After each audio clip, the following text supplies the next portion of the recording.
వీక్షకులందరికీ నమస్కారం. జూలై మాసమందు ద్వాదశ రాశుల వారికి ఏ విధమైనటువంటి ఫలితాలు కలగబోతున్నాయి అనేటువంటి విషయంలోకి వెళ్లే ముందు జూలై మాసంలో ఉండేటువంటి గ్రహ స్థితిని మనం గమనించాలి. ఒక జూలై నెలలోనే చాలా విచిత్రమైనటువంటి స్థితి కనబడుతూ ఉన్నది. 14వ తారీఖు నాడే మొత్తం గ్రహాల యొక్క మార్పు అనేటువంటిది చాలా ముఖ్యమైనటువంటి విషయంగా చెప్పొచ్చు. 14వ తారీఖునే శని వక్రగతిని ప్రారంభం చేస్తారు. అంటే ఇప్పుడు మీనరాశిలో సంచరిస్తూ ఉన్నటువంటి శనేశ్వరుడు వక్రగతిని ప్రారంభం చేసి నవంబర్ 12వ తారీఖు వరకు వక్రించి ప్రయాణం చేయబోతూ ఉన్నారు. దీని తాలూకు ప్రభావం ఉంటుంది. ఇది 14వ తారీఖునే ప్రారంభం అవుతుంది.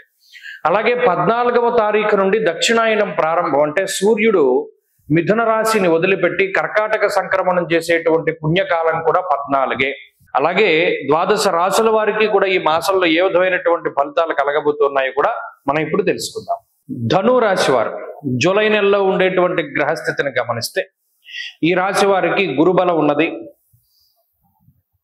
అర్ధాష్టమ శనేశ్వరుడు ఉన్నా ఇప్పుడు శని వక్రగతిలో ఉండబోతూ ఉన్నారు. అది రెండవ కలిసి వచ్చేటువంటి అంశంగా చెప్పవచ్చును. అష్టమ రవి యొక్క స్థితి ఉండబోతూ ఉన్నది ఈ నెలలోనే.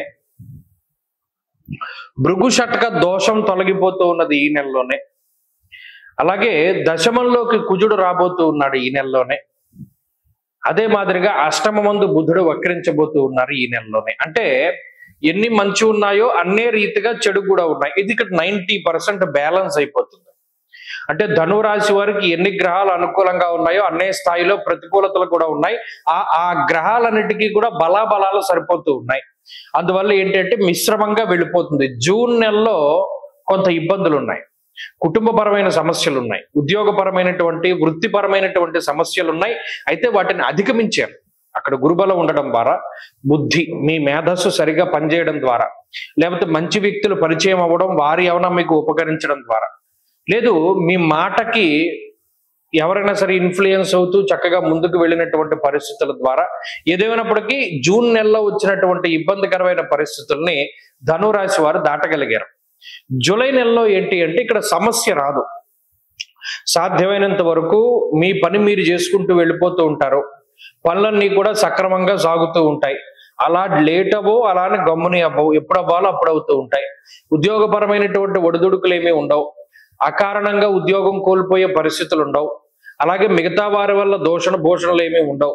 మీ పని మీద అన్నట్టుగా సాగిపోతూ ఉంటుంది. ఇది ప్రశాంతమైనటువంటి వాతావరణానికి సూచిక. ఇందులో ప్రధానంగా శని వక్రించడం ఒకటి మంచి విషయంగా చెప్పవచ్చును. దానివల్ల కూడా ఏంటి అంటే కుటుంబపరమైనటువంటి ఒత్తిళ్లు, కుటుంబపరమైనటువంటి ఇబ్బందులు ఇవన్నీ కూడా తగ్గుముఖం బట్టి కొంత మామూలుగా వెళ్ళిపోతుంది లైఫ్ అంతా కూడా. కాబట్టి జూలై నెల అంత అనుకూలంగానూ లేదు, అంత ప్రతికూలంగానూ లేదు, కూడా మధ్యస్థంగా ఉండబోతూ ఉన్నది. ఇటు ప్రధానంగా ఏంటి అంటే రవి అష్టమంలో పడబోతూ ఉన్నారు. కాబట్టి 14వ తారీఖు దాటాక ఉండేటువంటి పరిస్థితుల్లో మాత్రం కొంత శారీరక శ్రమ, ప్రయాణాలు ఇవి ఎక్కువగా కనబడుతూ ఉన్నాయి.